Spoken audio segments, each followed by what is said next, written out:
We are live. Welcome to the Scout Shed. Welcome to the Hurricane Valley. Everybody in here is probably getting hit by the bad weather today.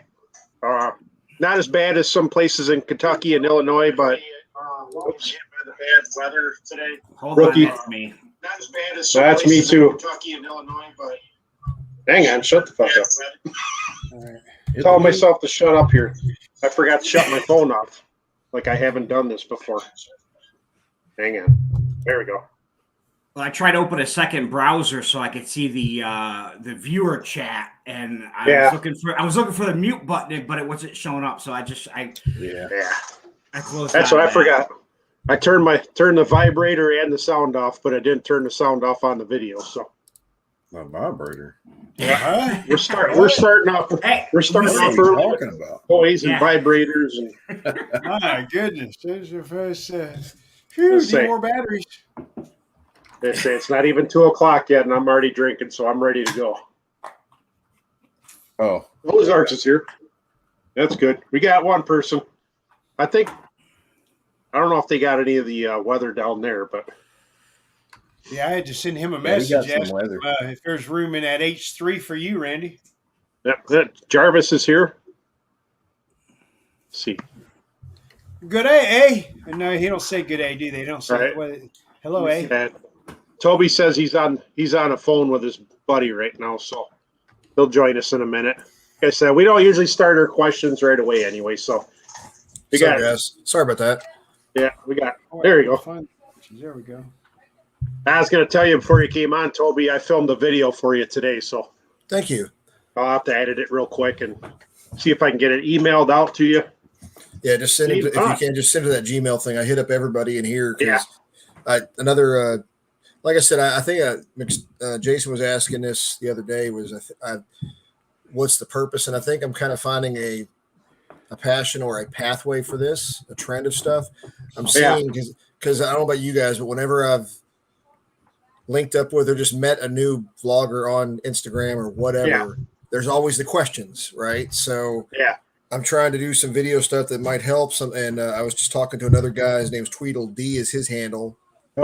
He's down in Tennessee, but he threw out a great one too. And I was like, son of a bitch, that's a great idea. So I'm going to do a video. I'm doing a bunch of screenshots on my phone of, because, if you have whatever number of followers, you start getting the, hey dear, how are you doing? And all that kind of shit from the bullcrap accounts, and then you get the Bitcoin traders and then you get the Illuminati hitting you up on Instagram and all that kind of stuff. So I'm taking like screenshots of those and I'm going to make a video of those just for people to watch out for, just stuff like that. I'm just trying to think of stuff that, it's like, hey, you're not alone. He thought this guy told me, he said, hey, do you get these kind of things? He shot me a screenshot of, some chick with like one or two posts.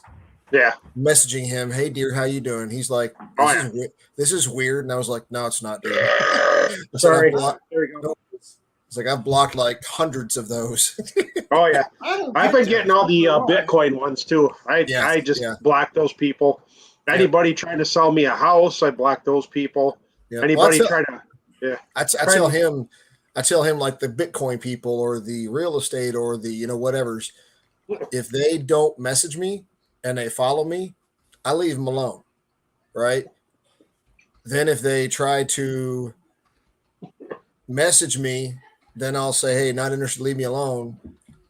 And then if they keep on going, then block, see you, because I'm like, hey, you know what? If you want to follow me, that's your business. I don't care. Just don't interfere with me. Now, River Bluff Baggers is here. Jarvis, J-Mac, Holler Moto's here. It's going to be one of those streams, though. I got a feeling this one's going to get out of hand again, like the last one. So, what are you talking about? J-Mac, if you don't like what we're talking about, just watch the chats because they get off. Well, here's to a good chat. Cheers. Oh yeah, they do. They get that chat going live. Say, as soon as Ozark starts talking about how sore his ass is, it just came over for us. He just put that video out about that new camper he's got. I just sent you a message saying, "Is there room for Randy in there?" Because I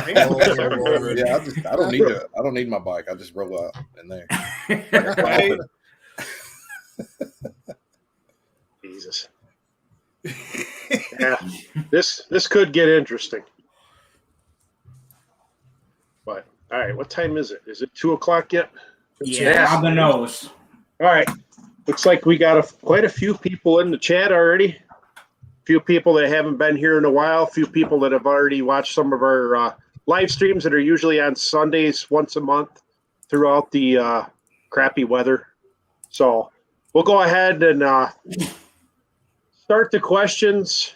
I'm also going to bring up, we had a giveaway during the last live stream and nobody entered. So one person commented in the comments, I will say, and they didn't follow the rules because that was one of the rules for the giveaway, not to do it in the comments. You had to message me or email me. So there was no winners for the gift certificate from Thunder Road that I was going to give away. I hate to be a prick. I know you answered the questions. You answered them appropriately, but you didn't do it in the right way. And anybody that's watched my 1,000 subscriber and glove giveaways, I'm an asshole. I actually make you work for it a little bit. I make you, last couple giveaways I did, I made you go to 2 other videos. You didn't even have to watch them. You just had to, comment in them. Unfortunately, this one, nobody bothered to email me or direct message me on Instagram. So no giveaway for me this time around. And Throttle Fiend said he wanted to do the giveaway. I'm not sure if he's ready for that today. We'll talk about that closer to the end of the live stream after we get to the 5 questions. We're only doing 5 questions today. And then whatever else happens to pop up. If the comments start getting more interesting than the live stream, I'm just going to sit back and watch those. You sit back, I'll sell tickets. Yeah, I'll sit back and collect the watch time because my watch time really sucks now. So, hey, whatever watch time I could get, even if I'm just sitting here drinking, I'll take it. It works for J-Max, so. Speaking of J-Max, since he's here. But, all right, I'm going to start with the questions. McStash is the first victim because he's on my side.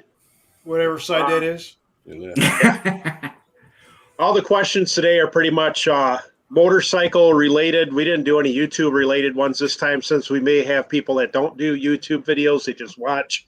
So we decided to go all 5 questions with motorcycle stuff since we all definitely ride motorcycle here. I don't see my daughter in the chat, so. Or at least hopefully soon.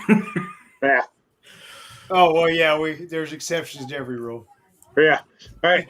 We'll start with the questions. We'll get rolling before we get sidetracked again. McStash, how do you feel supply chain shortages? I'm already slurring. Jesus Christ. How do you feel supply chain shortages will affect bike parts buying next spring? To be honest, I'm interested to see this because I deal with forklifts and we can get crankshafts and camshafts, but we can't get paint. We can get tires, but we can't get seats. So it's kind of there's no given pattern that it's following. So who knows, the trend right now that I have seen, a lot of people are buying newer bikes and doing the add-on stuff as opposed to like the engine work. I was telling you guys earlier, found out Ultra Classy, the bottom end is shot. And we're debating right now if we want to send the crank out and have it redone, or if we want to, just slap an S&S crank on there and be done. What it's going to come down to is lead time. So so far, I haven't seen any problems with the supply chains on bike parts.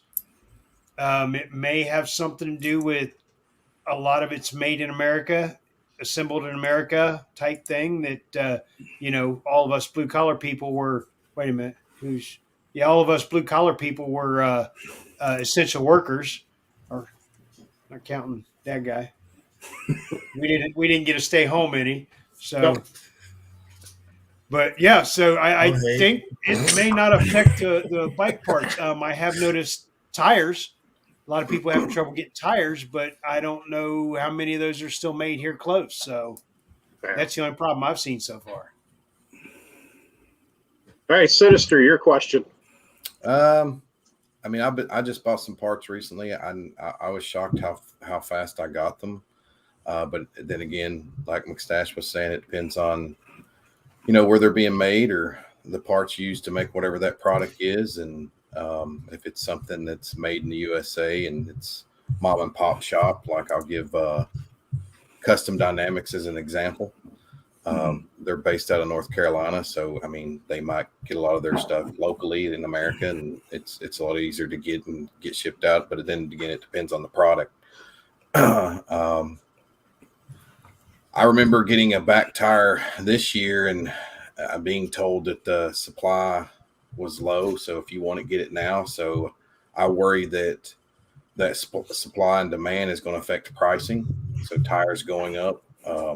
That's not just a concern for it, whether I get a tire, but how much will it cost me, an arm and a leg?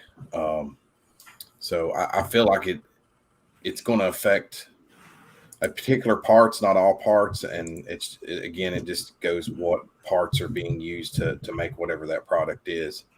But I think it is going to affect, like you said, the lead time. And I do believe it's going to affect the pricing. All right, Toby, your question. Well, I was reading through it. I kind of think Drew's got a point there. Y'all remember back in, what was it? 2006, the beginning. Whenever we had a real crazy gas price increase, I mean, it went freaking nuts, right? Mm-hmm. And 07. Yeah, and it settled back down, but it stabilized at a different rate. And so I see the same thing happening here. I mean, supply chain issues. We're all eventually going to realize, okay, long term, it is what it is. We're going to know that we're going to take 6 months to get something now or whatever. But for the most part, the prices, it's kind of like what they say with subscribers on YouTube. You'll go up, you'll shoot up, you'll skyrocket, you'll plateau some, you'll skyrocket, plateau, but as long as you stay at a certain baseline, you're not going to really go down. So it's not worth panicking over, So, I mean, like you said, though, Randy, it's also the cost with people. It's going to affect everybody. And so that's going to affect people's cost of living and what they can make and what they can spend. And like Drew says there, it's going to affect their spending habits. So people are going to, if we all remember the, what? More hoarding. Hooker pricing has remained steady. But I mean, you guys remember it's ebbs and flows revolution, right? Hooker pricing. Had to be AB. Yeah. So you're still charging the same fees, AB? No difference in your prices? Stripper pole options. But no, I just, it's the revolution thing, where new bikes are the big trend, and then all of a sudden now every dealer, regardless of brand, is selling used bikes like crazy. So I might have to come to see you, man. If your prices are staying the same, Daddy needs bike parts. He said Daddy needs bike parts. Man, I started that with Halloween trick-or-treating, kids.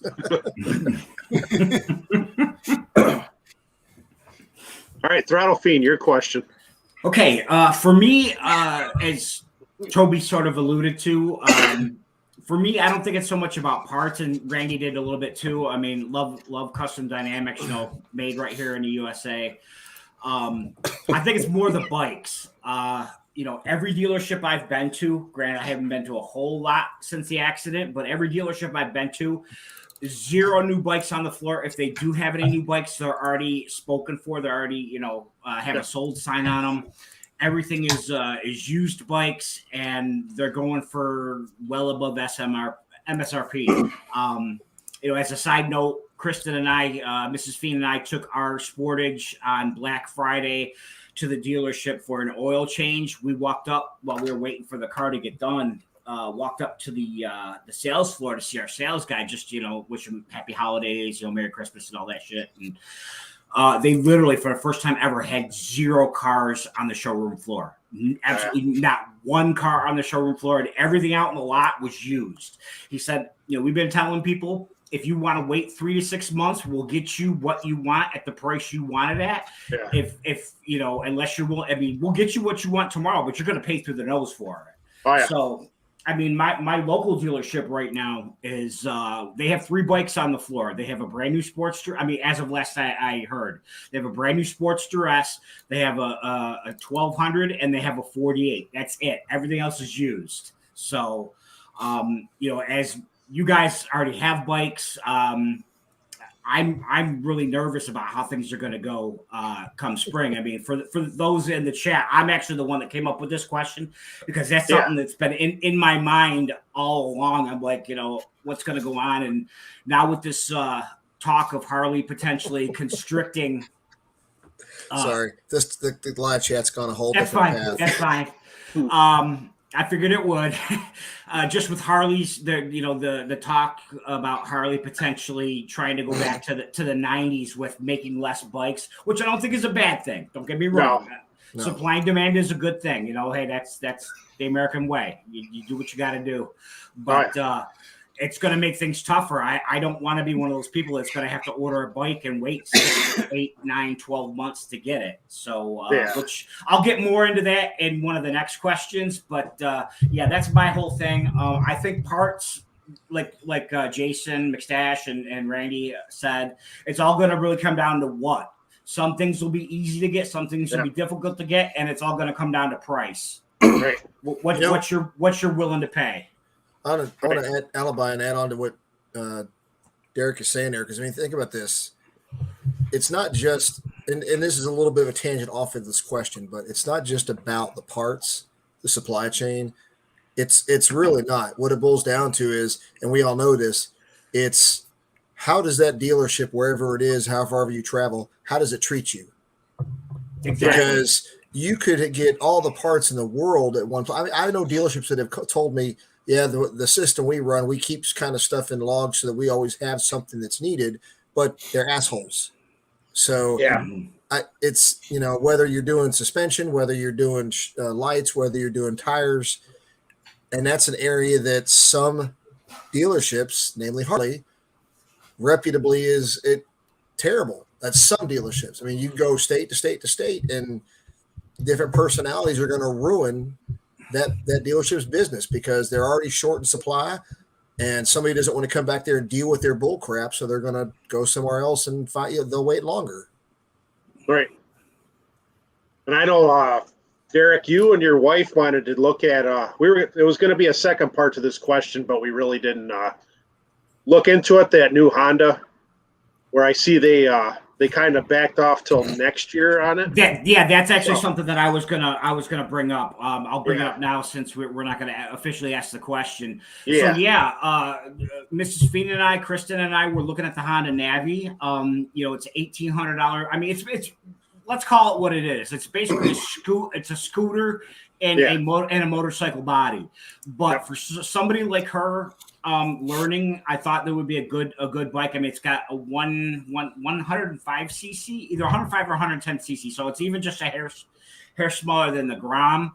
And I thought, because it was supposed to be being released like within a month or so, because they had all those YouTubers out to California that rode them and made videos on them and all that, and we were ready to basically pay for one, put down a deposit, pay for one in cash, pick it up in a couple months, and have her get used to riding it. And it wouldn't be a bad first bike for me just to ride around the block a couple times, get my feet wet again before I jump back on a hog or something. But like CDL, you just said, we called around and everybody we've talked to said, they pushed it back to December of 2022. And I'm like, how in the hell can you have like 15 YouTubers out there? And we're not talking about small. I mean, you got Moto Jitsu, you had as a magpie flies, her two wheels, out there putting out these videos on this bike, and then, getting all this hype up about it. And then you say, oh yeah, fuck it, we're pushing it back a year. I mean, whatever. I think it comes down, I don't know if people have to actually order those to get them, or if it was something where they'll be in the dealerships at this time. Because I know, I think after this whole bullshit that went on in the world, I won't mention the C word. Even like the car dealers, even the car dealerships are not stocking as much on the lots, and when they do, they're marking them way up. I I guess I'll answer this question myself. I really haven't been in a dealership. The last dealership I went into was a Harley dealership in Clarion, PA. And that was just because I was on vacation. And I said, all right, I'll walk in there. Never been into that one before. I mean, half the bikes in stock were used. I didn't bother looking at the prices because I wasn't looking, you know. I just bought the China bike. And as far as parts go, I'm just buying what looks good. It's a cheap bike. You know, it's not going to be a bike for everybody. The thing is slow as fuck. You know, full throttle in fifth gear. I'm going 63 with a slight downhill. So it's not going to be a highway bike. Scout 60's done for the year. We've had salt and shit on the road, so I'm not planning on riding that. Probably won't do many videos on that too. I got a couple things I got to do to the bike. So, but parts wise, I'm not having any issues because I'm just buying the cheap shit off of Amazon for the other bike. So I figured, fuck, if it breaks, that was $20, you know? Right. So, but I guess I'll answer the question as being, I just bought that Maverick. The 2022 Ford Maverick is a brand new vehicle. They don't have them on lots at all. The only way they were getting them on lots is they were ordering them for customers, and then the customer backed out at the last minute. It's a fucked up situation. I'm on 4 or 5 different Facebook pages for the Maverick, and half the people are crying like little bitches on there. You know, not to be a complete asshole about it, but that's like the same fucking questions come up every day. I just ordered my Maverick. How many months do I have to wait? Now, I ordered mine in August. I got it first week of December. There's people that ordered in June, don't even have a build date for it yet. It all comes down to I didn't do much on it. I had all-wheel drive, and I added a tow hitch. That's all I did. I got the mid-range package, but like the hybrid was the big selling point for the Maverick, and I didn't want the hybrid because you couldn't get all-wheel drive. Well, Ford started making the hybrids, and the EPA held them up. EPA would not give them a definitive number, so they had a bunch of them just sitting at the lot again.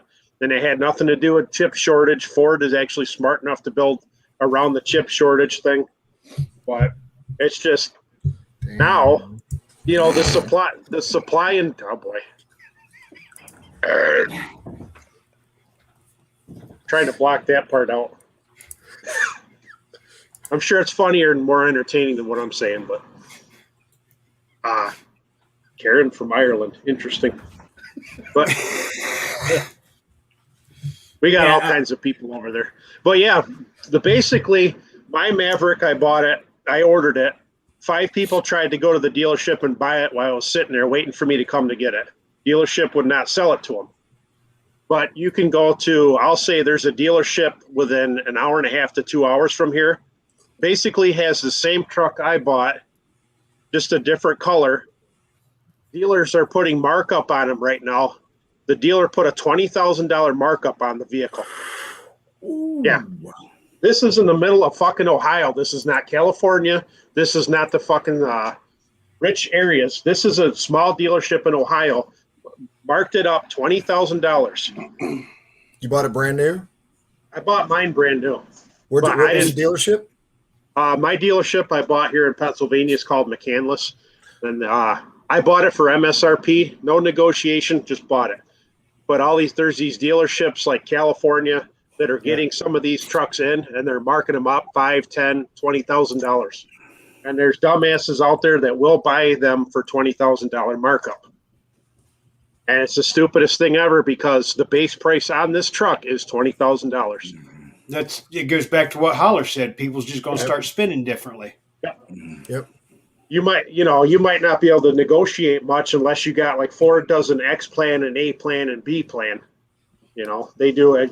But you got to know somebody to get that plan, which I don't know anybody that works for Ford. I don't work for a place that works with Ford. So I paid MSRP, which is not bad. I got a decent trade in on my Sportage. So, but it's like the supply and demand. They're having a hard time getting those out fast enough. And then the dealerships that do get them, the customers don't buy them. They're adding $5,000, $10,000 to it. So, not that that's motorcycle related, but it's pretty close. No, it kind of can be. It depends upon the dealership you go to. Some of them are doing their markups too. Oh Yeah. Oh yeah, I would tell Throttle Fiend to come down and check out my dealerships. The one that's claimed as America's oldest. They have a ton of bikes, but they're what Toby was talking about. They're a-holes, and they put whatever price they feel like on it. So That's funny you say that because there's other people that praise them as a channel sponsoring dealership. Yeah. if you're, it's like AB. If you're sleeping with him, it's a good time. If you're not sleeping with him, he's just another. Well, I hate to say it that way, but if you're you're right. not, if you're not in their what bed they with want, them. then you're not what they want. So, I mean, there are enough dumbasses out there that'll spend their money on anything. They want it bad enough. They don't care if they're paying double or triple for it. I mean, the stupidest thing I see, I was lucky in 2018 to get my Scout 60 right off the dealership floor. I bought it, went and picked it up the next week. There are people selling 5, 6, 7-year-old motorcycles on Facebook. Oh, there's a shortage. I'm going to sell my bike now. So they're, full price. My bike was $9,000. There's people trying to sell my bike now. Same type of bike, 5, 10 years, well, not 10 years old, but 5, 6 years old for the fucking same price or more than it was brand new a couple of years ago. I'm like, no, don't be stupid. Wait for it. If you want something bad enough, wait for it. If not, go buy a fucking used bike somewhere else that somebody's not being stupid about it. Yeah. They're just the whole pandemic thing's bullshit. It backed everything up. Whatever. Not getting into politics because I know the way fucking YouTube's been bullshit about everything too. So, well, you guys know how I am. I will support local businesses over all else, and that's the one thing. Is I will freely admit I do believe that my home dealership is getting a premium on used bikes, but I've never once ever seen them charge above MSRP on a new bike. Right. So, as I said in our last live stream, I've been putting money away every month. And, come time when, the wrist is good enough to ride again, when it's strong enough in the spring, if I have to go out and buy, a used Sportster off of Craigslist just to get me through until, finances / the settlement, whatever come through, and I can, do whatever I'm going to do for my long term, then so be it. But also, I just want to say a quick shout out to Jay Sutliff for being here today. I know it's been a while. I know you've been dealing with some stuff, brother, but glad to see you here, buddy. Yeah. Well, that's the thing too. Like when it comes to cars and trucks, they're all close enough to where, okay, I can just order it. It's going to be close enough to what I want. Motorcycle's a different game, Like I could sit on a Sportster. That's probably fine. Do I want to order something I've never sat on before? Not necessarily. Something different, just even everything they're just different. Everything's different. I don't know. But all right, that was question. Shout out real quick for Karen from Ireland. For those that don't know her, she is kick ass. Okay, so she was on the staff of the World Record Poker Run crew. She's in Ireland and she was supposed to come on the poker run, but yet couldn't because of the stupid C word thing. And she's planning on being at Daytona Bike Week in March. So if anybody's heading down there, you might be blessed enough to meet her. All right. So in this case, you do want to be a Karen then. Yes. Yeah. Yes. That's a good Karen. Yeah. So we'll go on to question 2 now. Are there any upgrades parts that you have regretted buying? Were they junk or not what you expected? McStash. Let's see. I want to tiptoe through the tulips here because we got one of our local YouTubers actually advertised this product, sang its praises so well. I actually went to them and said, "Hey, do you have an affiliate link? I love the idea of this. It sounds great. If you have an affiliate link, I want to make sure I buy it through there because I see your video." And when I went to Amazon, they were on their video there too. So I'm like, dude, this is the piece I want. No, just did the video. Great product. Go on. All right, cool. So I ordered it, bought it. It's a Saddlebag Lid Organizer. It's got the Velcro, that glues up there, and it snaps into you put snaps on the rack, and it snaps in. I like the snap idea, it wasn't going to fall down like that. I said, is there anything I need to know? No, you're good. Just snap it on there and go. Turns out the glue doesn't hold worth a crap. So now I have this slimy strip across the top of my saddlebag where the Velcro is supposed to hold that I got to get some, I don't know, Gooby Gone or something to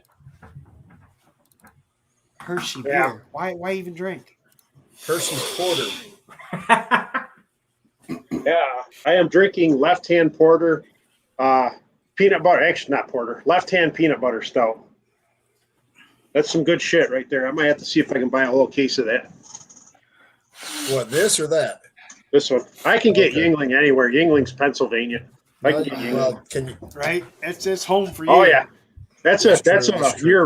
year-round beer distributor thing. I can walk in there anytime and get that.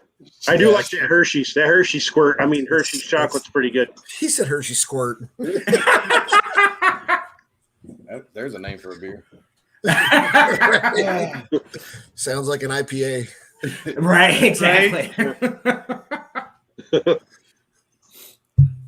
I pee a lot. All right. Sinister Clutch, your question. Any upgrades or parts you've regretted buying because they were junk or not what you expected? Just one. I bought some bag blades and they worked really well for a while. And then I started seeing condensation in them. And eventually that led to them not working. It totally went out and got them replaced for free. But those eventually did the same thing. And I was just kind of done with them. And that's something I'll make a video on here soon. But yeah, that's really the only thing. It is I'm not going to say the name of the company, but it's a very well-known name. And well, there's not many companies out there that make that particular thing. So you narrowed it down. Right. Right. Just I was a little disappointed and shocked because I'd had some of their other parts and never had any issues. But so are you talking about the kind, and I'll try not to say the name either, but are you talking about the straight up light blade that just goes underneath the bag, or are you talking about the one that's kind of a blade like that? No, it goes underneath the bag. It's the sequential bag blade. Yeah. Okay. No, because I had the. Go ahead. Never mind. You're still telling The your story. sequentials didn't work. That's what she said. Well, the problem was water was getting into the lens, and then over time, it just kills the light. Yeah. And I was like, okay, maybe it's a fluke. I replaced it, and then next thing you know, the other one on the right side did the same thing, and it went out completely before I even got to replace it. So I called the company and said, hey, I need a whole new set. And here's what I did. As soon as I got them in, I got a big bowl of water and I dumped them in it. Waited an hour, pulled it out, had water in them. I said, I'm done. Yeah. Shocked. Did you call them back? Yeah. I said, hey, do these get water in them? They're like, no, that never really happens. But what he said to me was shocking. When you're washing your bike, do not spray it with a garden hose. Like, what? Say that again? Are you kidding me right now? Dude, I ride across the country. I get in storms and right. Like, what are you talking about? Like, I'm done. Those are for bike night riders, not for real riders. Right. So, yeah, little disappointed. So, hey, but I've had there's some other products that they have, and that sounds like a personal problem right there. Huh? He says you always got to be careful getting underneath your bags. I thought that he's talking about what you're talking about, and I was like, that sounds like a personal problem. You two want to take that like to the backstage? Yeah. Back to the green room. Yeah. Everything looks bigger in the green room. That's why it is all the time. Say it all looks the same in the dark, but it still doesn't smell the same. So just be careful. It was called the champagne room, man.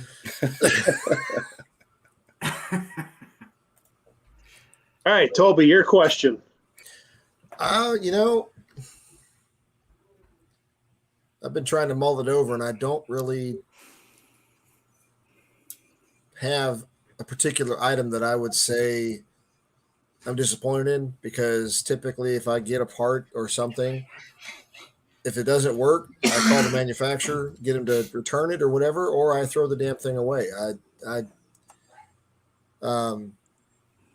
It's not a bike part. There is something I'm working with right now that I'm trying to get fixed, and they haven't responded to me, but it's a grill cover for the truck. The little plates you can put over the truck for like decorative or aesthetic. Mm-hmm. And the place I got it from hasn't responded yet. I'm like, oh, this is not looking good. So, but it's like the instructions versus what a visual looks like is two different things. So this might be one of the first real regrets I've had on buying something like this.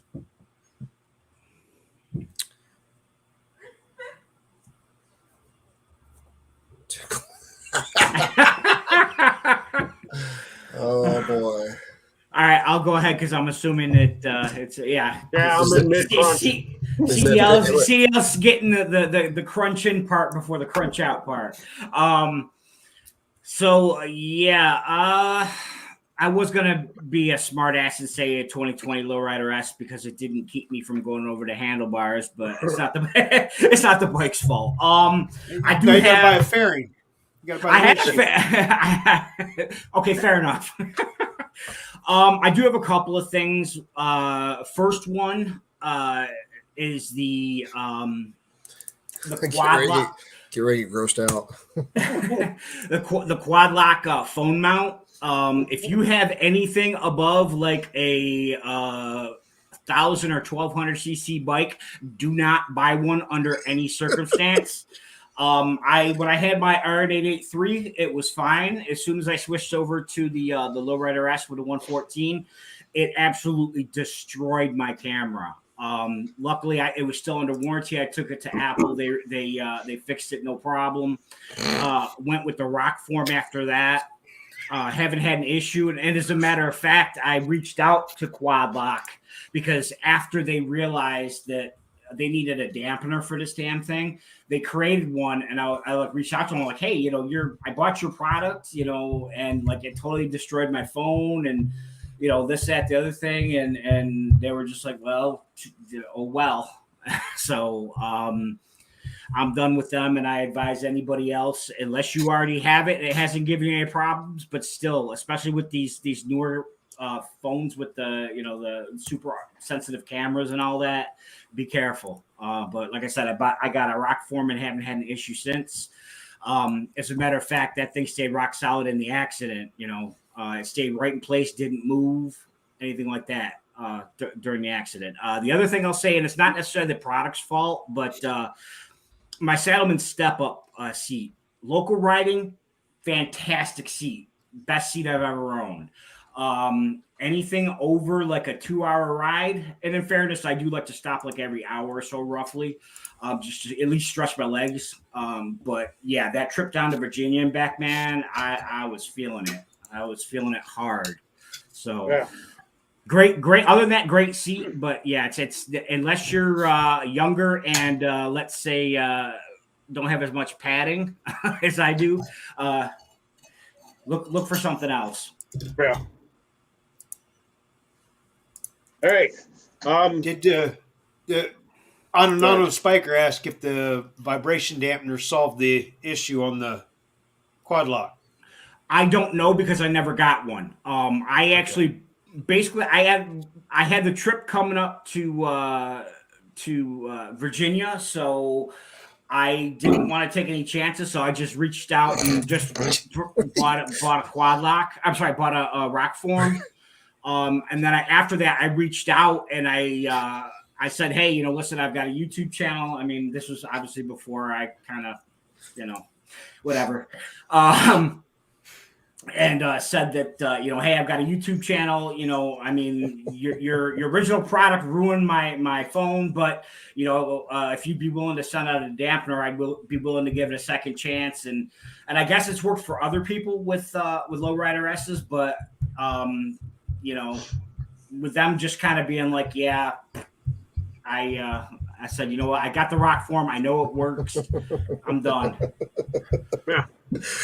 The holler cut.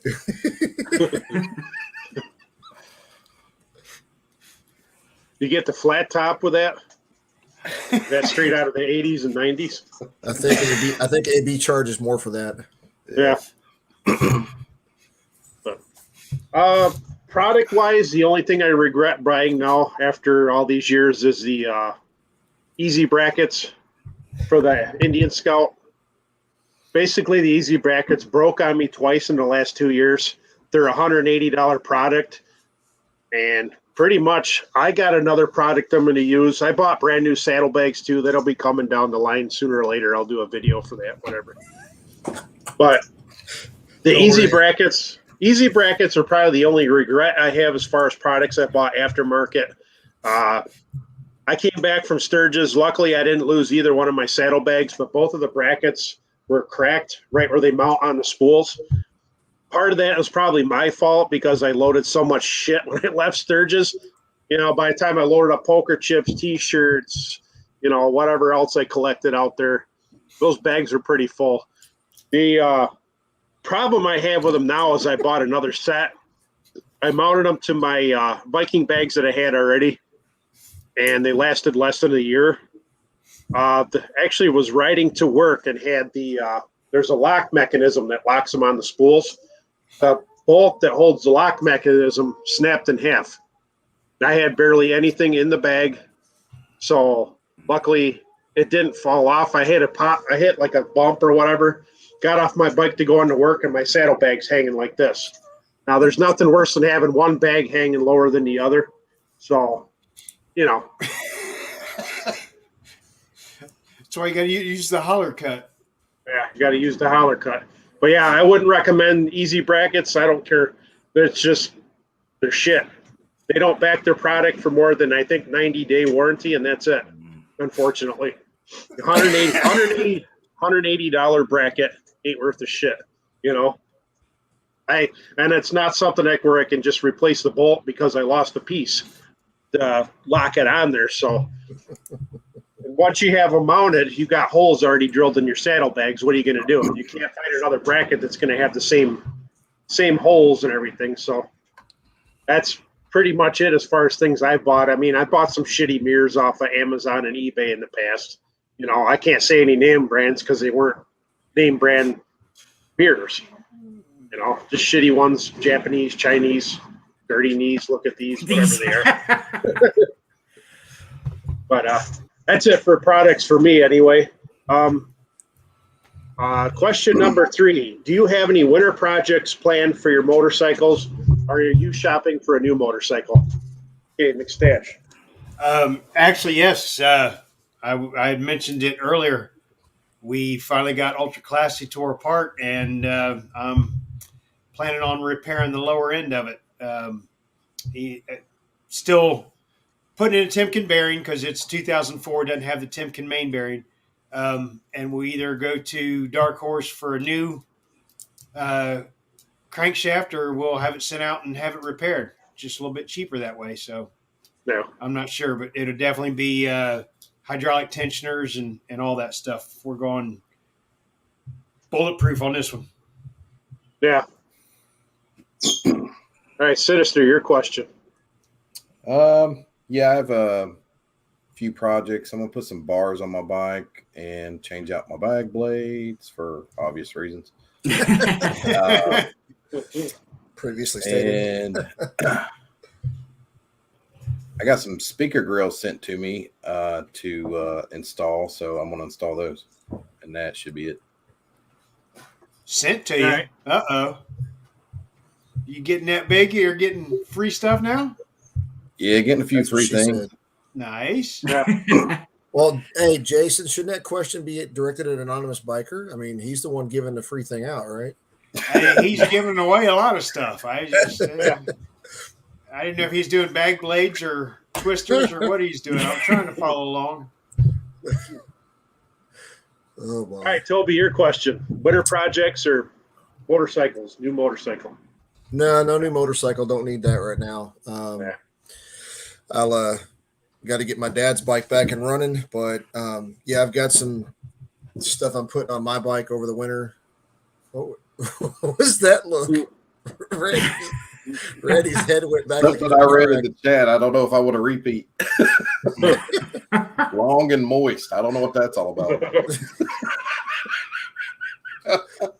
Yeah. Hell said that, he thinks my beard looks like a waterfall. And I said, yeah, it catches all the cat juices. Let's just put it that way. And then he went the other direction with it. So it's your flavor saver. Yeah, dip some stuff in and paint. Yeah. But now, yeah, I got some projects. I just got, I don't know if I want to say it or not. Nah, not right now. Just, yeah, I do have some projects going on my bike. Do some videos on those. Depends if I want to screw up the project myself or have the dealer do it, Yeah. Hey. Yeah, I tried to. I don't think I quite have the mechanical aptitude yet of Randy or Jason and others. So sometimes I've always said the DIY projects are what I call destroy it yourself. So for me. Yeah. Yeah, I'm a firm believer in everybody has their areas of expertise. I know my limits, and I would rather pay somebody to do it right. Talking was not yours, right? Just kidding. Do it right the first time than to fuck it up and then have to pay somebody to do it right. So yeah, I'm guessing Toby, you're finished. So is everybody know?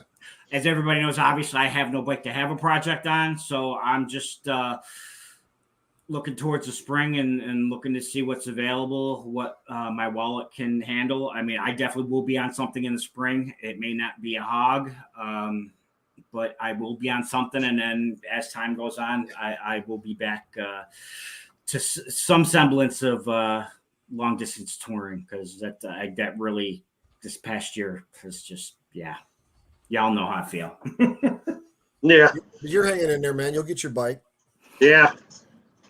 This time of year, it's tough anyway. Unless you buy a Chinese bike like I did, you're not riding anymore around here. So I'll be honest, I still don't think my wrist is strong enough right now. Not for, maybe for like a 200-pound bike, but yeah. I mean, I'm working on it every day, but it's not ready for a cruiser yet.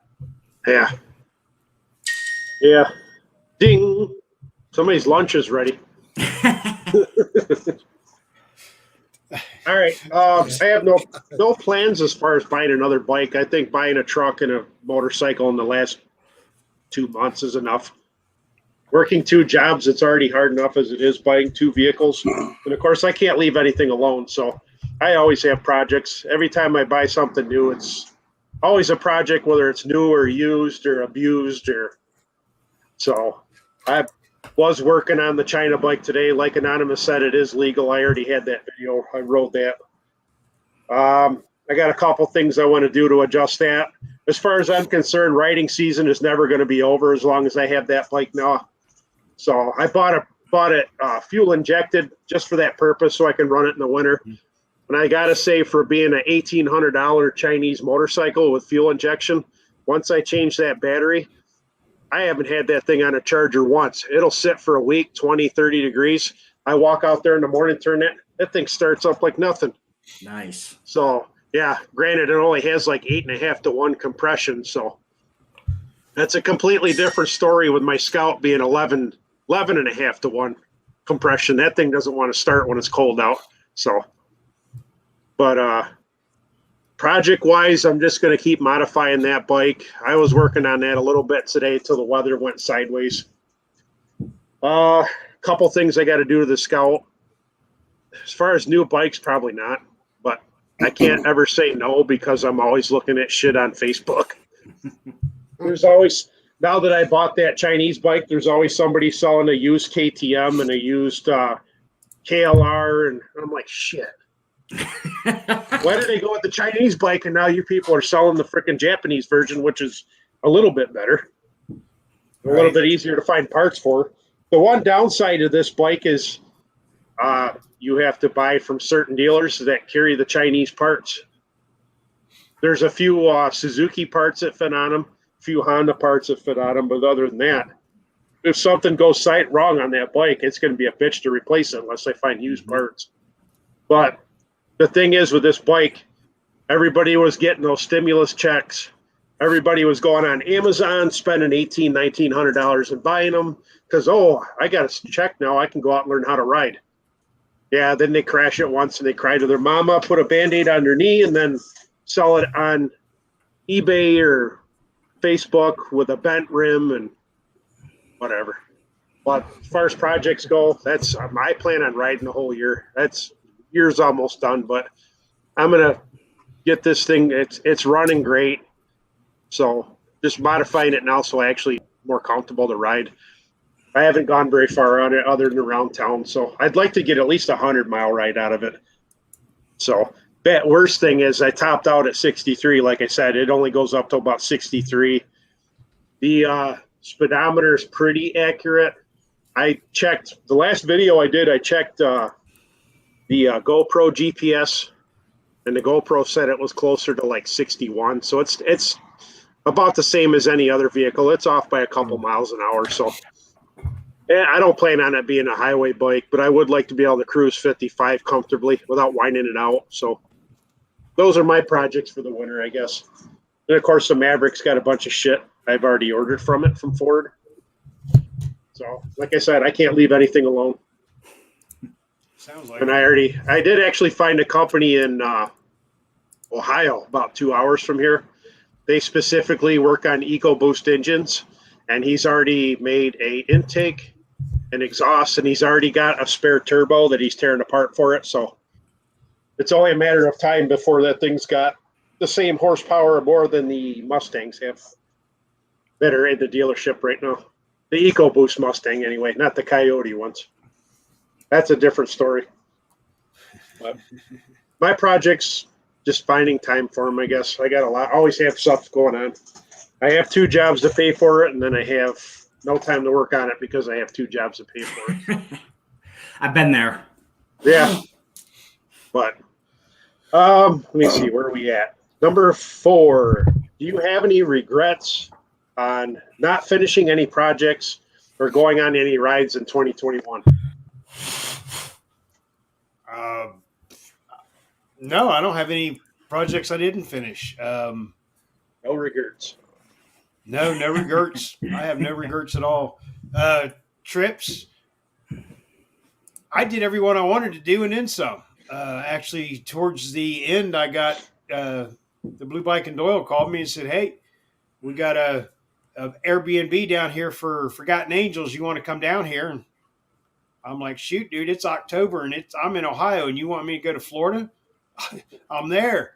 So yeah, the projects, I don't get them into them too deep unless I know I can get the other side out, or I can get it completed, because I have a finishing deal, I guess. I don't know how to explain it, but even at work, if I have a job that I start and I can't get it done, I have to wait, weeks on parts. It kills me. It drives me nuts. So I have a completion task. I want to complete it once I start it. So I tend to not get myself in over my head on stuff like that. Yeah. Joe. All right, Sinister, your question. I don't have any projects I haven't finished. I've completed everything I've started.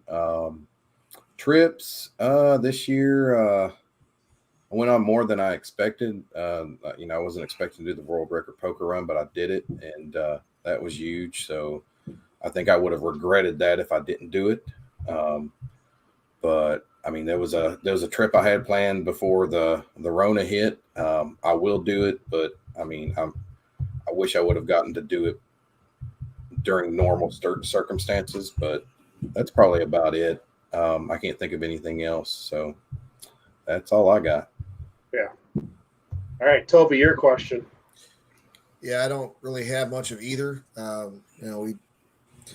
You could say if I matched up my projects against my ambition, I'd be screwed. You'd never get every ride done. But yeah, it's like what Randy said. There's things that I'm thinking of doing, but if the Transformer virus comes into play and tries to affect that crap, who knows? I keep waiting for the Megatron virus. Hey, it's more than meets the eye. Unicron. Yeah, unicorn. It's the unicorn virus. For Somebody me, gonna get poked. It's the hokey pokey virus. Just don't turn around. Angry Boomer's in the house for a moment. What's up, Angry Boomer?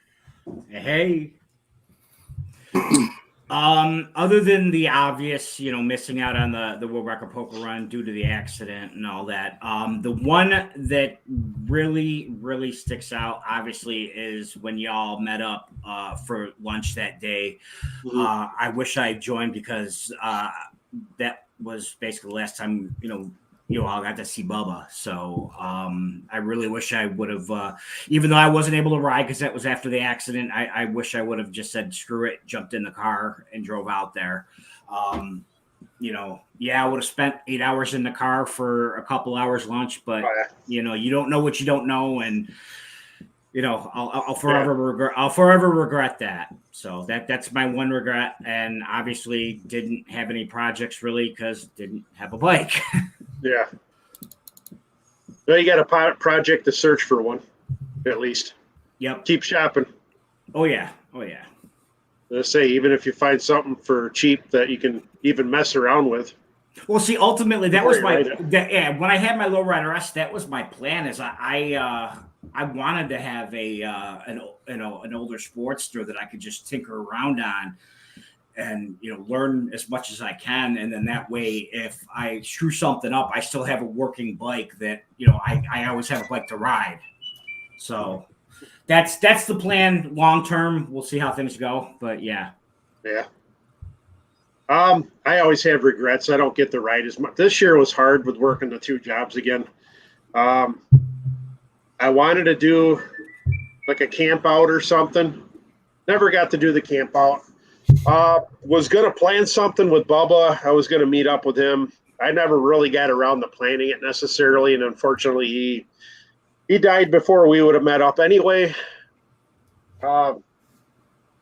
Project-wise, the only thing I didn't get done to the Scout this year, I've had it since last winter. I want to rebuild the front forks, and I never got the time to do it. Like I got all the other stuff done to the bike I wanted to do before the VAM trip. Front end has to be rebuilt. Trying to tell me about virus protection. Shut the hell up. Computer's got the C word, but Again? yeah. But my big regret is I only went on the VAM trip this year. I mean, I didn't really ride much with my buddy. I didn't do any Friday ride days. They used to be a big staple on my channel, and I used to go out and ride with my buddy, and I worked. I ended up working 9-hour days on a day I usually had off. It's not going to happen next year. I've already got 2 trips planned. One of them, my daughter's actually qualified for the national championships for triathlon. Awesome. Age group. So that's going to be in Milwaukee, Wisconsin, the same week Sturgis starts. So the wheels are rolling right now because Milwaukee's like, wow. I basically stayed between Milwaukee and Chicago when I rode the Sturgis last year. 2 years. Yeah, last year.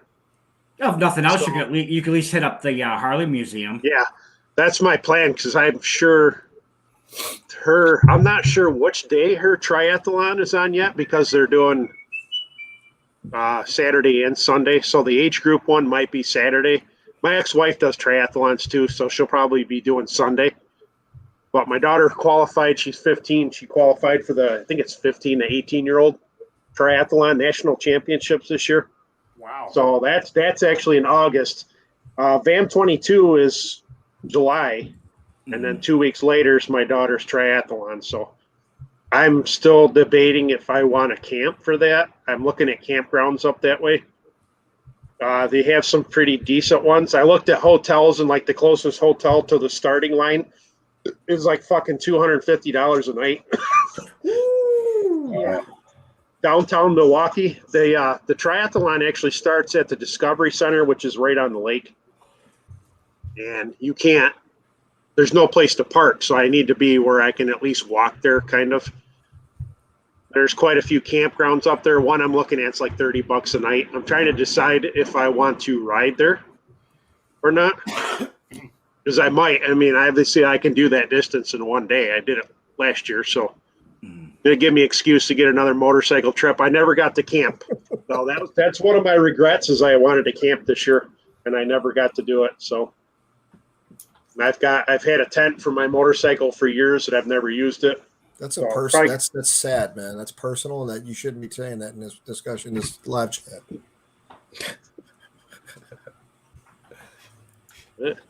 No, I'm talking you, Chris. Me? Yeah, you've had a tent for your bike for years and never used it. That ain't right, man. That's neglecting the bike. No, the bike's got a shed. Bike's got a shed. But, what's going on in the side chat? West Virginia talking about tourism pitching tournament tents. this year. He's talking about pitching tents. They're following your suggestion of camping and talking about pitching tents. I still have no issues with pitching a tent. Well, then you're making your bike jealous if you've never used it. I don't know when it happens. I mean, I'm 52 and I can still pitch a tent. So Yeah. They have those little blue pills if necessary. I look forward to having an erection that lasts 4 hours. I mean, I got to be honest, I've never had one of those. I'm calling somebody, but it definitely ain't a doctor. Yeah. I'm going to find out where Anonymous goes, I guess. Right? Where are you getting them cheap ones at? He won't tell you it's anonymous. Forever called Anonymous Bonus. Yeah. Where's your boner? Anonymous. Dude. It's like we could call it the glory hole meetup.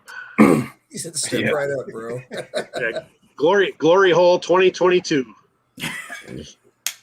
That's why Anonymous is 1 week he's in Louisiana, next week he's in Pennsylvania, and then goodness knows where he is next. He's got that travel business. Yeah. Got to keep all of them happy.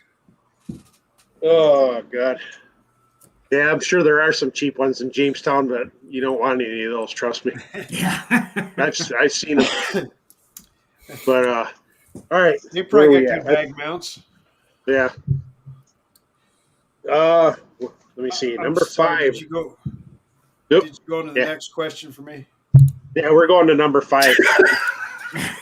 We're going to question number 69. Oh my God. Guess it's all a matter of perspective. Dan didn't swallow it deep enough. What? Or average or mid-range, between the two, the mid-cost and all that junk. Yeah. Are your saddlebags hard mount or soft mount bags? Are we back on bikes now, or are we still talking about tents and erections? Yes. Talk about stiff board. Oh, God. I think our next live stream just needs to be sex talk with chat room. We don't even need to come up with it anymore. Just somebody list off a word and we'll just go off on a tangent, see where it goes. And our sponsors have left the room. Oh, my God. That's the chatterbait. Or what is that? Yeah. Somebody getting tips. Yeah. Check us out on OnlyFans. We're live on OnlyFans today, too. Right? Oh, jeez.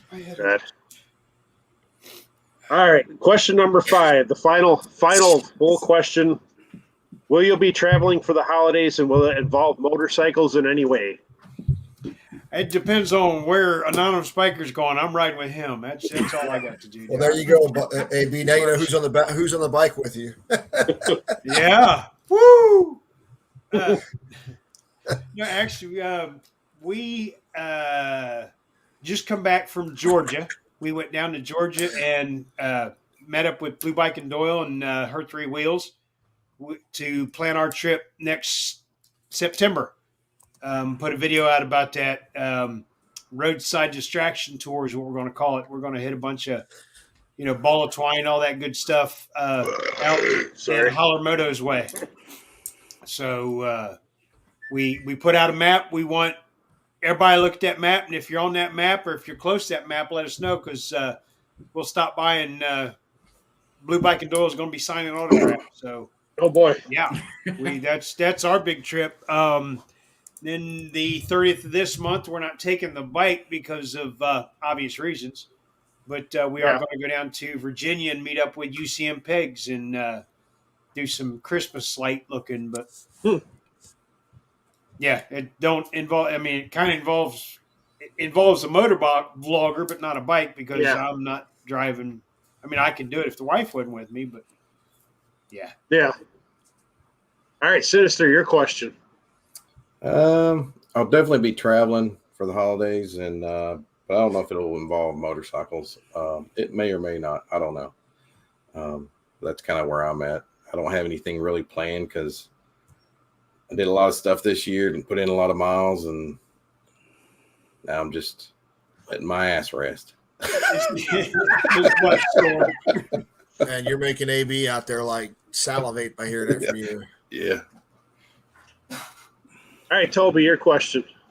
Same as it's weather dependent. I mean, the only traveling, we're not really doing traveling, but our local cemetery, the Kentucky Veteran Cemetery Central, is going to be doing the Wreaths Across America on the 18th. So if weather permits, then we'll bike to that. If not, then we'll drive. But who's settling down there, AB? You need to settle down. Anyway, but no, yeah, it's no real travel during the holidays. All right.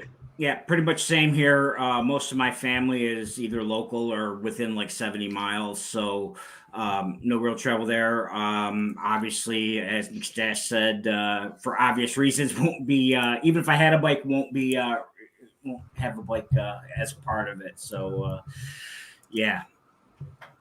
All right. I have no plans to travel right now. My mother is like 2-3 hours away from here.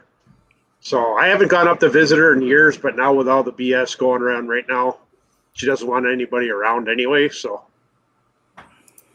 motorcycle wise, I wouldn't travel this time of year anyway, because I don't know what the hell I'm going to run into, But I will be, like I said, I plan on riding my bike. It'll be nice because I get the week off from the main job between Christmas and New Year's. So I'll try to be out there on the Chanda, try to get some video in the snow. Hopefully I can catch myself on camera, wiping out in some deep snow somewhere. Actually, I hate snow, but this is the first year having that bike. I'm actually looking forward to it at least once. I bought that bike to try to ride in it, and so far NEPA hasn't had really any snow. We get just like a little dusting, and then they don't plow my street for that little bit of snow, so it just ices over. And then I can't ride on the ice. I don't care how good your tires are, you're just going to fall on your ass. So Yeah. So, yeah, the temperature's dropping here. We started out, it was pretty warm. I'm starting to freeze my ass off out here in the shed now. I was out here in my lovely Dirty D's t-shirt today because it was t-shirt weather and shorts when I started I this almost live put my stream. Dirty D shirt on today. I'm glad I didn't.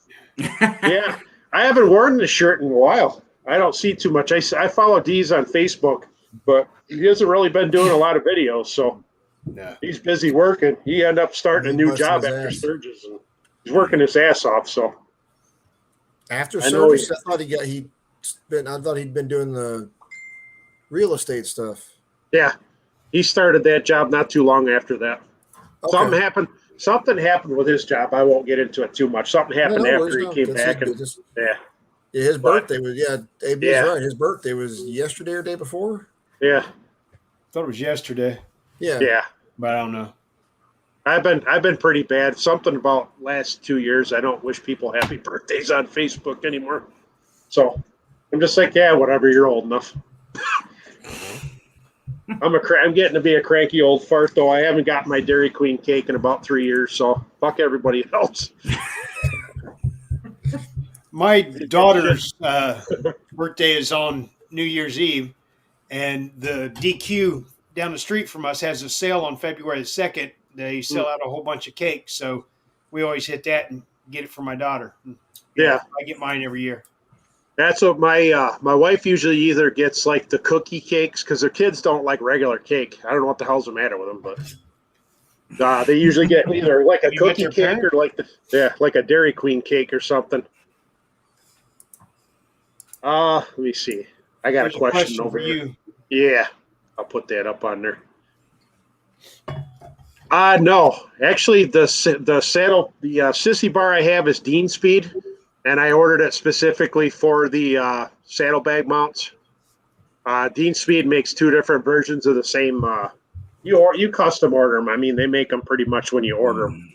So, yeah, if you buy one for the Scout, you have to buy it. If you plan on doing saddlebags, you have to buy the flat mounts. I think Anonymous Biker has the same setup. Settle down, AB. Yeah. But yeah, if you end up buying a Dean Speed, I recommend the Dean Speed sissy bar over anything any other company makes.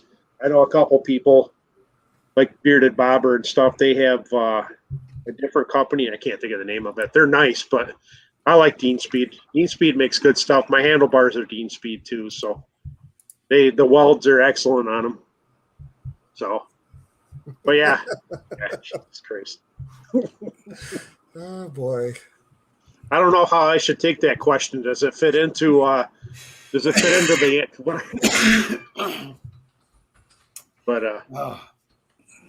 so yeah, the just make sure if you order them from Dean Speed, get the ones that are meant for saddlebags. They'll tell you right on the website too. So yeah, I was going to order my sissy bar for the Low Rider S from Dean Speed, but it wasn't going to get here in time. And Kristen surprised me with that Edward Ritchie sissy bar, which was just absolutely fantastic. That's the one thing out of everything on the bike after obviously it crashed and we went to the dealership before the insurance company got there to get their mitts on it. I was able to get my saddleman seat off it. I wanted to get the sissy bar off, but it was beat up. So yeah, this saddlebag, this sissy bar's done pretty well. I've taken it. Wow, that technically VAM was the first trip, but no. Matter of fact, did I have it? I think I had it for that Pennsylvania meetup I had. Because I had originally bought the Indian one. It was so small. You couldn't really fit anything other than a trunk on it. So, but this one's a lot nicer. Better, nice welds on it. I say they do a good job. Dean Speed handles it fairly quickly. Probably quicker than a lot of aftermarket places now. So, to say I would recommend them. Say if I do ever get a new bike at some point, I'll probably make sure I get a lot of their parts. I probably would have gone with their exhaust too had I not already bought the Crusher Mavericks. Just because they are a small company and they do an excellent job. So, did they get anywhere near you, Randy? What? I mean, AB's question to you: did they get anywhere near you? They're about that whole tornado front was about 5-10 miles northwest of us. Yeah, I'm responding. I saw drone footage of Mayfield, and it looked like it's trashed. It looked like it got chewed up and spit out. Man, they got thrashed. Yeah, it's scary looking. Yeah, looked like I haven't seen it. Have you seen any daytime footage? Everything I've seen so far is all nighttime. No, it was daytime footage. Was it? Okay. Yeah, somebody did drone footage during the day, and it looked like a war zone. Yeah. I was telling my son, I was like, how would you have liked to have woken up in the morning with cars and everything around the neighborhood just buried under houses that are no longer there? It was thrashed. I mean, they're even calling for like 70, 80 mile per hour winds all the way up here in Rochester, New York. Yep. It's heading y'all's way, so y'all be safe. Yeah, we're getting it now pretty much. Not too bad. Being 3 miles off of Lake Erie, you get wind every day anyway. There's never a day here it's not windy. It sucks for making video. Yeah. Now, landlocked over here, it was 60 mile an hour, 65 mile an hour winds last night. So, yeah. I'm going to share this screen. You were talking about sissy bars earlier. Yeah. This is what I've got working on right now that I am trying to find a chromer for. I don't know if y'all can see that or not. No, sir. Let me see. Hang on.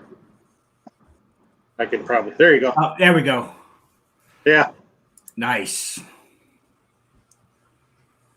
Yeah, that looks good. The sissy bars from Blue Bike and Doyle, and then I had a guy do that. Actually, Sinister, the guy you were talking about, Edward Ritchie, or whatever his name is. I hit him up. So he's the one that did that work off of Etsy. Yeah. And so now, like I said, I'm just trying to find a damn chromer. It ain't easy. Yeah. No. Yeah, Or cheap. Yeah, he does great work. That's where I Yeah. got my sissy bar from. Yeah. That's what I'm scared. If I ever get my Fairlane is supposed to be done like last October. Yeah. We're going on 14 months behind now. Yeah. But I know, like, I refuse to paint the bumpers. I actually want them chromed.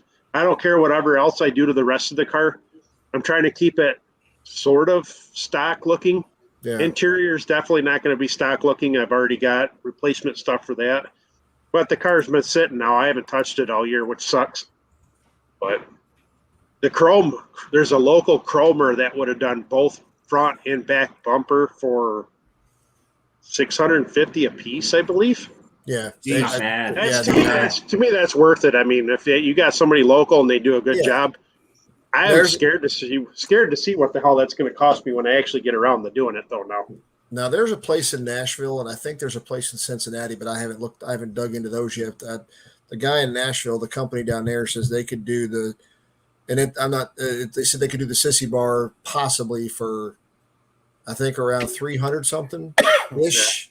But I'd have to send him the measurements and all that, and I'm not there yet with it. So yeah, that's what, like, the paint prices and everything are going up too, which sucks. Because I talk to the shop, because I stop in there once in a while to see what the hell's going on. Because the whole thing going on right now is they don't have anybody to work. Once they had to have their shutdown, everybody left. Yeah, the techs, They weren't, the regular garages could stay open if they had inspection licenses. And they don't have an inspection license because they're strictly a body shop. They do an excellent job. They do welding. They've completely rebuilt cars that shouldn't have been rebuilt. That's cool, Superman Kev. But can they do like an international discount for shipping? Because that's going to cost me more than the job will. Yeah. Yeah. Why don't you call those cunts up and ask them? I'm just, yeah. I mean, that's the other thing a lot of them I hear about, like in Kentucky, it's real hard to find a chromer right now at all. But it's also getting more expensive because of from what I understand, everybody's telling me it's the environmental, all the crap the chemicals and stuff that go with chroming is falling because under I had a guy regulations and all that. I had a guy here local that chromed hydraulic cylinders. Yeah. And he would, every once in a while, he would do something for me on the side, on the down low, if he needed money to pay for some of his EPA stuff. So, was it good for you? Yeah. Did you pay for it? For me, because I got a discount. It's kind of like being around AB. The price was just unbeatable. So was the memory. Boy. You know what Bodine says? It didn't happen unless you recorded it. So, Yeah. Randy shoots, Randy scores. There's your regret. Yeah. There you go. There's my regret. Oh God. Yeah, Dan Ozarks. That's the biggest thing. That's the biggest concern I have. He's talking about Willie Shiny Chrome in Cali. You guys can understand that the biggest concern anybody really has to file, and CDL's in the same boat with his bumpers, is it's not so much local versus away. It's the cost of shipping a sissy bar is. I mean, just to get that sissy bar to Eddie Ritchie to do what I had him do was over $100. Yeah. Right.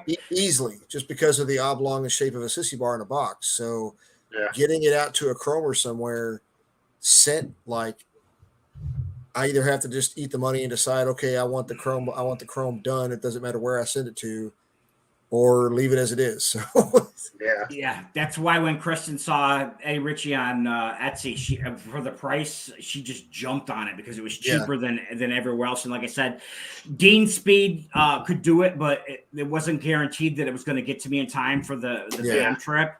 I mean, for example, like I was just to have one. I was looking at the ones through the Harley, my local Harley dealership, but of course, they only sold chrome ones. Just trying to find somebody locally to powder coat it was impossible. And like my buddy Jay Sutliff said in the in the chat. He's from Syracuse, and he's a big Chevy El Camino guy from way back. And they have one place down in Syracuse that does good with chroming. I don't know of any here in Rochester, so it's tough to come by. Yeah. All right, AB, you win with the comment of the day.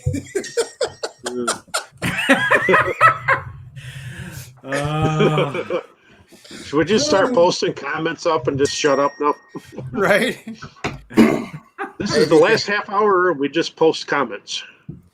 Well, AB should know because it's his personal Amazon shop I buy him from. Right. And you model those or those form fitting ones? Watch out for that product description. Yeah.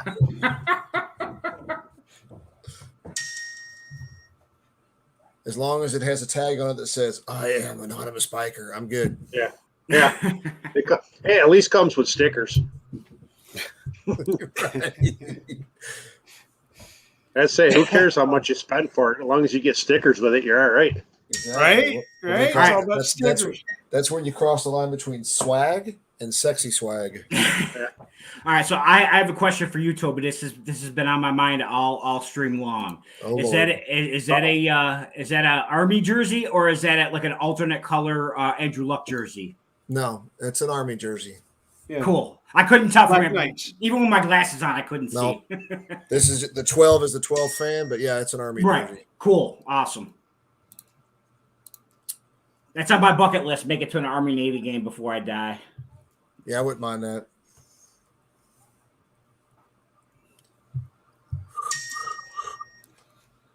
Try and make that happen one day, brother. Yeah, that's coming on now. And McStash Yeah, too. That's right. started. Yeah, it just started like 15 minutes ago. Yeah. But hey, quick shameless plug. If anybody's not busy tonight, I don't know if you're anybody else is involved with it. Whatever, could be, could not be. Stevie Foe's channel tonight, 8 p.m. Eastern. They're doing a Christmas live stream type thing. Steve, Josh, and Amy are, and they've got a lot of guests that are going to be on there over the time frame. So if you're not doing anything, Stevie Foe channel, check it out. 8 p.m. Eastern, 7 p.m. Central their time. So they're doing a live stream out of Nebraska, doing a Christmas thing. So join them, join us. Yeah. Well, that's it for the questions, I guess. I don't know if anybody else has anything else. Didn't Throttle have a give or? Oh, yeah. Oh yeah. That's right. If we want to do the giveaway, Yep. go ahead and do that. All right. So Hey, sorry, Alabama. go ahead. Anybody who in here is bourbon drinkers, whiskey drinkers? I know Randy is. Sometime occasionally. Yeah. Jason. Well, not bourbon, whiskey, not bourbon. Well, okay, not bottled alcohol, like liquor, like not beer. Yeah. Okay. Liquor in the front, poker in the usually- rear. Mine comes from the weeds out back, but yeah. Yeah, I've heard the stories. I got that too. Okay. No, That's one of my regrets. We didn't have the McStash camp out. No, I kind of went. I told Kylie I went a little overboard this year. You know how you break up Christmas presents and all that kind of stuff, and you try to balance your shopping cart with common sense. Well, when they say, "Hey, we're gonna give you this thing when you spend this much," okay, well then I'm going to break up my expenditures over multiple shopping carts and get multiple of those free. So I've got a few. Yeah. I got a few decanters, and I may be giving some away. Well, Anyway, go ahead, Derek. I apologize. Sure, no worries. Okay, so as everybody knows, I am big on buying local. So my giveaway for this month is going to be a T-shirt from Harv's Harley Davidson, my hometown Harley Davidson dealership. And in order to be entered, I need you to go on, watch my 4 reasons that the Pan America will succeed, 4 reasons why it could fail. Give me 2 of each of those and tell me what you think about the Pan America so far. And the way to enter is to email me throttlefiend, all one word, at gmail.com. all right. Oh, and you know what? Do they need to structure it a certain way, or No, stress just their underarm when they hit send, or no, check just out just a third just, video like CDL?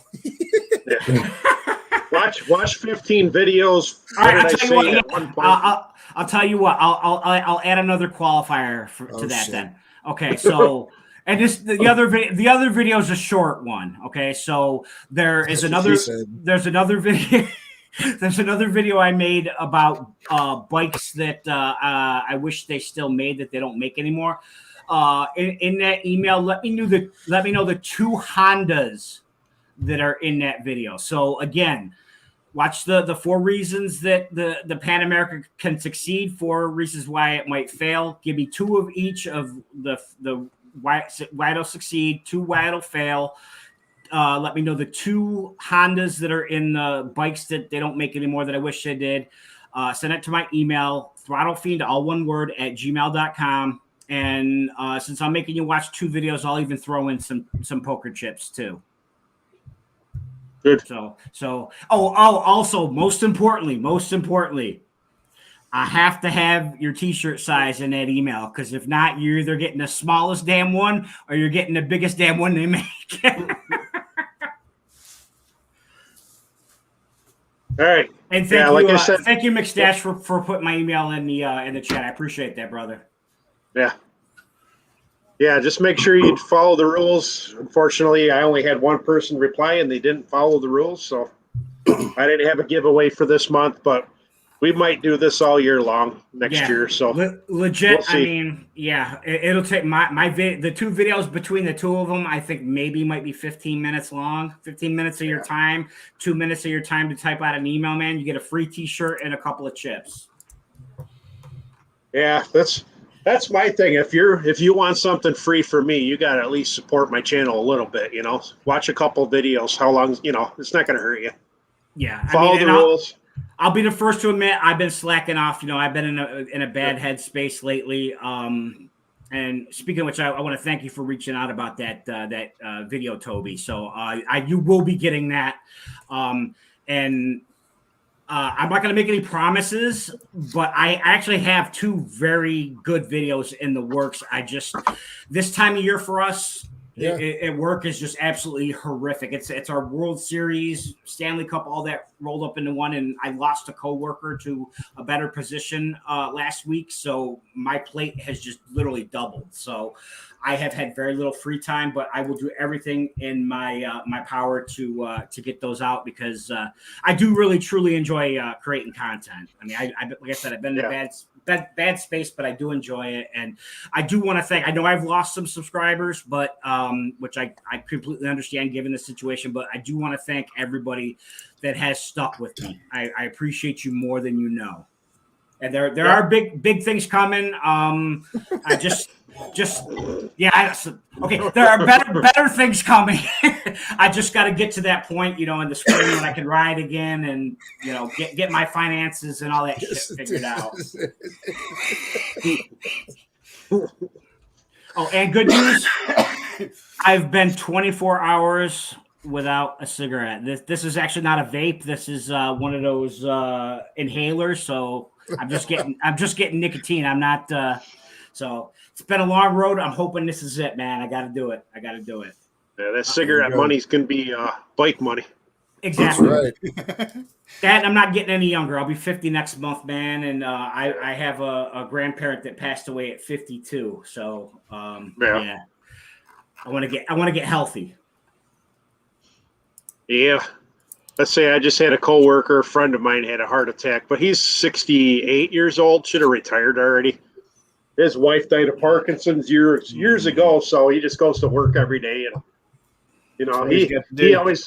he always looked pretty healthy anyway, but he had a heart attack 20 years ago, and they put a stent in. Finally, that stent actually ended up getting a blockage, and he drove himself to the hospital, which was good. He did it because he died on the table, and they brought him back. So. Oh, so speaking of the giveaway and all that, I know you only had the one response, CDL, but let's say you got 15 responses that were all correct and done the correct way. You do your own drawing. Okay, that's what I figured. Yeah. That's what I've always done for my giveaways for the channel. I do Yeah. a random number generator. Okay, so yeah. All right. I would, Honest- from what I've seen yeah. people do, when you have it like that, do a recording of doing it so that they see Yeah. that, you know. Yeah. Yep. What we'll do for the giveaways, we'll just handle it. Whoever's doing the giveaway that month, do it the way they want to do it, you know? Oh, I'll always go with a random number generator, but I mean, Yeah. even based on the giveaways that I gave away on my channel, I mean, I would get at most like 25 responses. So I'm like, Yeah. you guys are fucking missing out. Yeah. Well, that's what I had for the glove giveaway. I did the gloves at 1,000, and then Kemi Moto contacted me again, wanted me to do more giveaways. So I did a quick review and giveaway, and I did that live stream for that. And I don't know, I get quite a few people contacting me for those. Those gloves are nice. They're not bad gloves. Yeah, they look nice. Yeah, don't feel bad, Jason. You just go back and listen to his instructions. You might have to write them down to respond. Yeah. I'm talking about CDLs because he's saying he responded to yours. You got to stand on one foot and do it while you're upside down. Yeah. Yeah. I think, was he the only one? Because I didn't get any. My role was email or direct message, because I know nobody sent anything to my email or direct message me. So Well, you know what? It's all good because Jay doesn't need a new pair of gloves. He's got a kick-ass pair of Odin's already. yeah. Subtle jab there, Mr. Sutliff. Well, no, for the gloves, I think I did the glove giveaway a while ago. I think he was in that too. I don't remember. I think I gave away 4 and I had 1 pair for the review video. So that was a while ago. But YouTube's not paying me much anymore with my numbers down. So I don't know. I can't figure it out. We've talked about this shit for months and months. It's like soon as August hit, everything changed. It's like they changed something in the algorithm. People don't care about motorcycles, whatever. I got to deal with it. I'm trying to do stuff more motorcycle related again. I'm just going to do what I want to do. Comes down to it. Screw it. No, last week I put out a shit ton of videos. My watch time improved. So granted, I don't get paid for 5 of them because they were concert footage, but still brought numbers up. I don't care. I really don't care about the pay part. It's nice, but you know, it's like I'm not 20,000, 30,000 subscribers. I don't have sponsors. You know, if I get a check for $100 every 3-4 months, cool, whatever. You know. Yeah. But I'd wish more people. I wish I could get more people to watch, and I don't know. It just everything dropped. Well, I mean, a lot of people went back to work too. Yeah. The whole numbers went down. Don't worry. You know, they get this if they get what they want. We'll all be freaking back to lockdown again with this Transformer shit going on. Yeah. Well, and hopefully too, not just that, but the simple fact that at least half the country is going to be, snowed in. You know, that might help with viewership. But you know, for me, I still go by the whole thing that I just do it because I want to be able to give back. If I can get enough of a viewership that I can, you know, I mean, if I've got it, I don't mind giving it out of my own pocket. You know, that's one of the reasons why I haven't been doing much is because obviously Kristen in school for nursing, she's working part-time. So, you know, money's tighter than it was previously. But, you know, I want to grow the community. I want more people on too, and I want more people motovlogging. Yeah. You know, you say that. So I'm just going to go ahead and say this. I was just telling, as I told you guys in the messages I sent you, that's, Jason asked what the intent or what I was thinking about doing with this. So I'm going to go ahead and say that I'm going to start doing like series stuff or focus stuff on the intent is to help new motovloggers. So like, that's what the purpose of this, the one I hit, I'm not going to say it right now, but that's why I hit you guys and some other people up. Like I want their feedback on it, on your views, you know. Another one that I'm going to do, I mentioned earlier that there's a new guy out there named Tweedledee. He showed me a screenshot of a message he got on Instagram, and he said, well, this was weird. And it was of some follower that hit him up by messenger, female, supposedly with 0 posts saying, hey baby, or how you doing? And I'm like, dude, get used to that. It's going to happen. Well, he gave me on his own advice. He gave me an idea so I went through mine. I started screenshotting a bunch of, people that follow me that I know are either not people or bots or whatever the hell they are. I'm going to do a video on that to say, hey, when you're starting out, if you're on the IG, this is normal. You're going to get this. So don't think they're real. Not all of them are. Don't hesitate to ask, because we've all had them. We've all been hit with the crap, whether you're an Illuminati, whether you're a Bitcoin, whether you're selling real estate or, you're just looking for a hookup. So, like I said, I'm going to be doing different stuff and things that I did a post on a group page in Facebook where I'm asking questions to people. Hey, do you watch YouTube videos for how-tos and DIYs? If you do, what are things that you see that annoy you when people do YouTube videos, right? The number one answer so far is poor audio. So things like that are what I'm going to do videos on and compare shitty stuff to good stuff or that kind of thing. So, yeah. But I'm going to make it. Yeah. Believe it or not, audio can be done cheaply on GoPro. Oh, yeah. Yeah, it can, absolutely. But I mean, you can watch Baggers and Brews. I mean, every one of you guys right now, including myself, if you go back to a person's channel who's got 1,000 subs or whatever or more, go back to their first couple of videos. That's where you see it. We all learned. So, yeah. And it's still learning. The struggle is still real. So anyway, like I said, that's all right. That's the thing too. Just because you make a video, you don't have to post it either. If it doesn't meet, you're putting yourself out there. Go out and record something. It could just be gibberish just to test out your equipment. Yeah, absolutely. When I started out, I had to learn the hard way. I bought a GoPro 6 Silver, not knowing that you can't put an external microphone on it. So next thing I did was I went and bought a used 6 Black. Okay, then it was fine. Your microphones can be $20. You can find a microphone for $5. Just test them out. I mean, and that's another video I'm going to be doing on is what you just said is I'm going to go right here locally, and then I'm going to do another question in that thing talking about where did you buy your video equipment, your GoPros or your off market or whatever you want to call your Lonzi or whatever it is. I mean, there's pawn shops, there's eBay, there's Amazon, there's whatever. It don't mean you got to break the bank. So don't go to Best Buy. Don't go to Best Buy. Yeah. What was funny, Best Buy sent me an email this morning, I think it was, and it said, well, we got our trade-in program right now for whatever used equipment you want to trade in. So I'm like, I've been thinking about getting rid of my 6 Black because the stabilization's not that great, and that's the one I like to use on my handlebar. There's nothing wrong with it. It's a perfect camera, no scratches. They ask, do you have the charging cord? Do you have the batteries? I got everything. The camera works fine. So I click on trade-in, $35. I go, yeah, right. Yeah, exactly. I can get $100 off of eBay all day long with that camera. Yep. That thing works fine.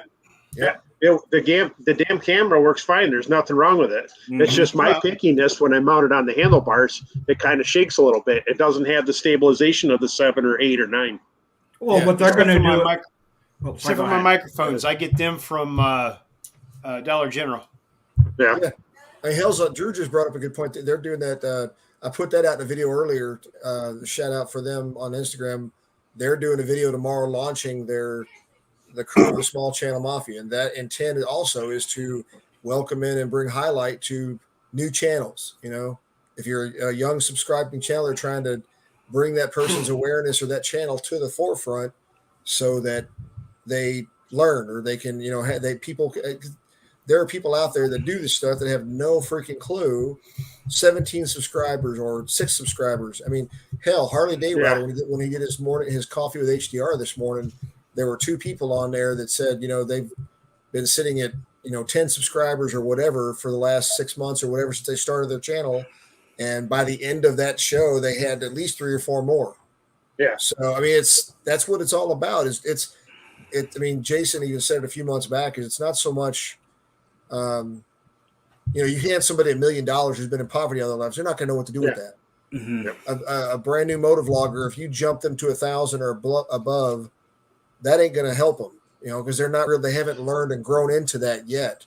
But getting them to that first 100, helping them get there, can open up some doors and, put some people out there and bring that. And that's what they're just trying to do. So, yeah, that's the biggest thing with growing your channel is just talk to other channels, support other channels. Yeah, and Paul M makes a great point. Yes. Just being active. I mean, just putting up videos.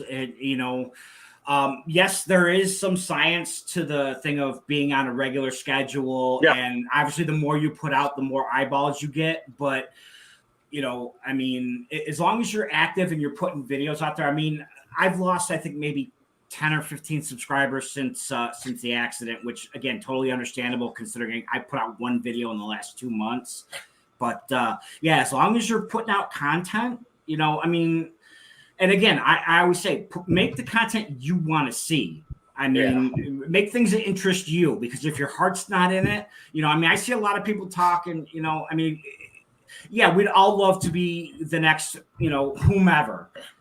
Dank Wheelie or whatever, a huge channel, whatever. But for whatever reason, but if your heart's not in it, if you're in it for the wrong reasons, either you're going to get burnout or you're going to fail. I mean, Derek, you bring up a great point though. With that is, so I was watching this on either Daniel Battal or Think Media or something. They were talking about, you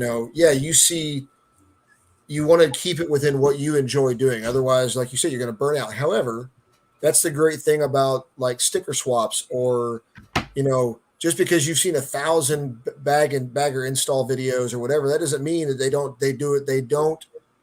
do it in the style or way that you like to do it. Exactly. So, exactly. I mean, Randy does a great job with what he's done, breaking stuff down on his installs. Jason does awesome stuff with his rides. Everybody has a style that's unique. So one of the things they were saying was watch, like, say, Adam Sandoval or Blockhead or Shade Tree, whomever. Yeah, right? Exactly. And look in the comments and see what people are asking. Those are other ideas you can get into a sub detail. So anyway. Yeah. No offense, I got an Army game to watch.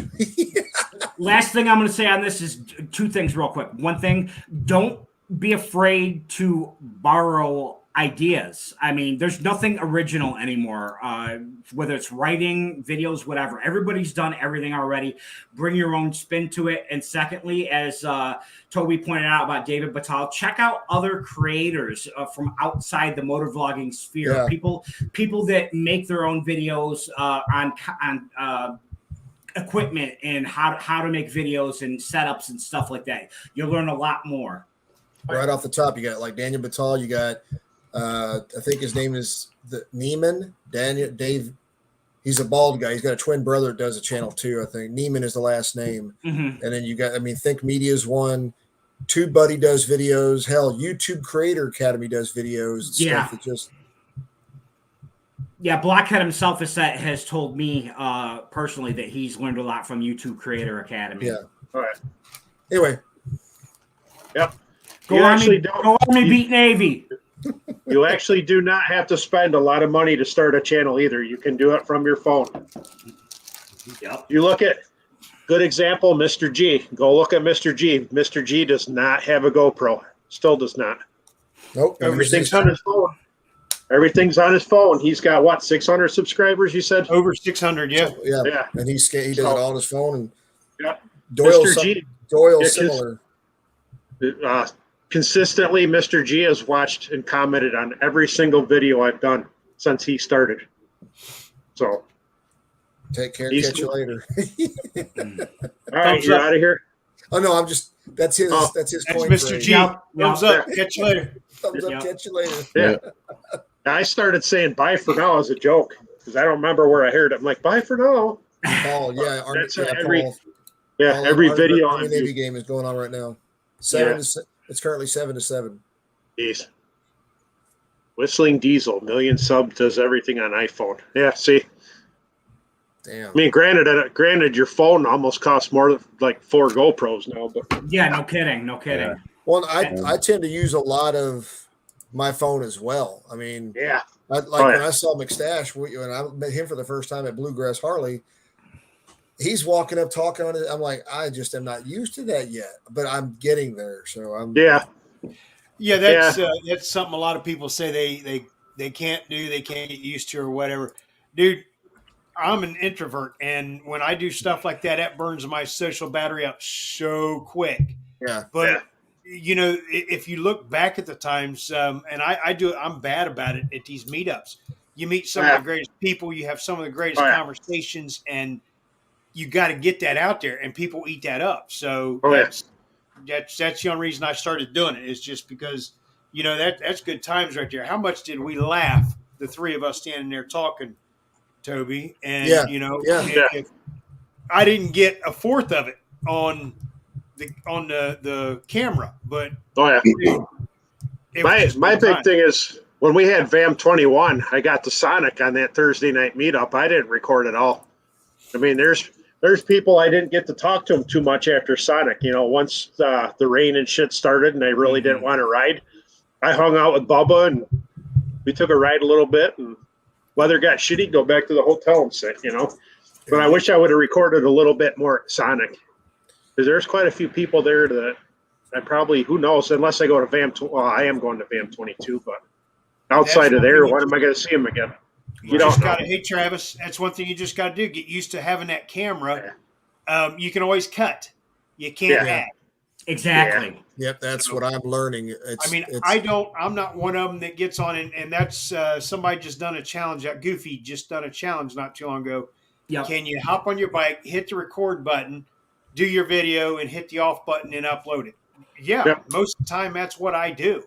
Wow. Yeah, I'm not even there yet. Also, there's times you can't go back and add video to it. So, I mean, I don't run. Now, Travis, he just signed in there, My Done Life. If he's on his bike, his camera is running. So he's got to go through 3 hours and cut it down. So, I mean, there's a everybody place has a in different, between there, you know, Mm-hmm. but what you're saying combined with what Derek said, everybody has their comfort zone of what they do. When it gets to the point where you find you're not enjoying it, you need to relook at it and decide, hey, what was I enjoying about it, and go back to that. Yeah. Well, that's kind of like what I did this year. You know, I got my 1,000 subs, and I got to the point like, do I have to really record every time I get on a bike? I'm like, sometimes I really could enjoy it for myself, you know? And I didn't want to talk. You get out on the bike, I'm like, I just want to look around. You know, how many times can I show the same Chautauqua County Bridge that I go over to work every day? Mm-hmm. It's a beautiful view. I mean, if you haven't seen it in one of my 1,000 fucking videos by now, you know. I think you'd be surprised. Somebody was telling me that the other day, like, but yeah, you've seen that view 1,000 times. I didn't really notice that you'd been going down that same road every time. So you'd be surprised. Just because you've done it a million times don't mean they've caught it or watched it a million times. See, that's so funny, because I was gonna, for my first like video after the accident, other than like my explaining what happened, Kristen was like, don't reuse footage of your old, you know, because people have already seen it. Yeah. You know, I'm like, so I don't know. Yeah, it's just, I don't know. After that one comment from a certain moto vlogger too, it's kind of hard to, sometimes I'd like to do a video without me talking and just showing the area, but you know, God forbid if you don't talk and describe everything. I mean, if you're watching what I got on the camera, I shouldn't have to tell you what it is. But you also got to remember, if they're watching that moto vlogger, that they're probably, you know, is that what they want? Is the same thing out of you? Yeah. There's a million different moto vloggers with a million different styles. Right. So, exactly. You know. And that's why I'm asking those questions in Facebook groups and stuff for people that are motovlog, or the people that are bikers. I said, do you watch YouTube? Number one. Number two is, you know, the other one I asked was, when you watch somebody doing rides, like if they're doing a ride review or whatever, do you prefer, what kind of view do you prefer? Do you like them doing the switch back and forth between the rider view and the handlebar view? Or do you prefer, you like just the rider view period? Or do you like the multiple, you know, all over the place type stuff? Mm-hmm. And then I always give the option, or do you just not care? You're just listening to the person and watching the view. Yeah. And the one that got the highest, it actually was close for two, but one that got the highest was the back and forth, keeping it interesting, keeping the angles, the view changing between the person watching and the bar angle. So. Mm-hmm. Huh. How many people here actually watch rant videos? That's a good question. We should have put that one on there. I mean, I think a lot of people have done them. I've done a couple of them. So next think time you that- tell, yeah. I have two people that do. That's what they do is rants, and I watch them. Yeah. Bud all the Spears and time. Bruce. Yeah. Oh, Who's jeez. that? Yeah. Bud Spears and Bruce, the Grinds My Gears videos. Yeah. Yeah. Except for this last one he put out, and I want if anybody's in here. Oh, my it's got- gosh. I haven't watched that Big yet. Smitty, Haven't either. yeah. Oh, Big Smitty's a big blowhard. That goes Yeah. back to the old wrestling thing he started. Yeah. Trying to Yeah. yeah. I like how they did that. I got that collab, better. but the one he just did, the car hit me. Have you seen watched that one? I haven't watched that one yet. No, I haven't watched that one yet, but I saw a Oh. blow up over that one. Oh, my Go watch that one. And I made a comment to him, but since then he has shared the comments he's received. Oh my gosh. Karen City. Yeah, people are calling him Karen. I'm like, hey, you know what? I'm not going to judge him because he got loud, and I'm like, if somebody hit me in the rear end with a bike or on my bike, I think in that moment I'd be a little emotional too, regardless Yeah. of the level of hitting, because Yeah. You should have heard. You should have heard me Yeah, after my yeah. wreck. yeah. So All right. I mean, I'm gonna- I'll leave it to you to watch it. I'm not going to spoil it. Yeah. I like watching people's reviews of bikes, and he doesn't really do videos anymore. He's in an Indian motorcycle world. He doesn't really do motorcycle content anymore. Actually, he doesn't really do YouTube anymore. But he went and did a review of Indian Chieftain a couple years ago, and he was excited because of the sport mode. It was one of the newer ones. Had the sport mode. The bike had a lot of power, and he got kind of excited. Whatever. Sometimes when you get excited, your voice cracks. Oh my God, the comments he got in that video. Oh, you got excited like a little girl, like you're not a rider, blah, blah, blah. Because you have an emotion that you enjoyed the fucking ride. Yeah. You're gonna catch hell because you showed a little emotion that you're actually excited to ride this bike and you enjoyed it. Go back and watch my Why I Ride video if you want some emotion. Yeah. James, It's like I that's have to take off. That's another thing. If you're going to start a YouTube channel, be ready to, no matter how perfect your video comes out, no matter how much you open yourself up, because people are going to give you shit. I got to bounce, guys. Yeah. All right. Go Army, beat Take Navy. All right, we're almost at 2 hours. I think this has got to be one of the longest one ever. Yeah. Christmas. That's Yeah. crazy. She said. Yeah. Anyway, Yeah, even the comments have kind of slowed down. They must have finished. Yeah. Throw our room for Army. Yeah. So not yeah. bad for a Saturday. Not bad for a Saturday turnout. It's freezing in this freaking shed though. I was going to turn the heat on, but I think I'm just going to go on. My beer's empty, and I got to go empty myself and get another beer. So I'm freezing. It was warm in here. y'all have a Thanks, great day. everybody. God bless. Side Stay chat. healthy. All right, everybody, All right, take gentlemen. care. Make sure you do Throttle Fiends giveaway. Follow the rules. All right, everybody. Bye for All right. now. Take care. Yeah. How do I kill this thing?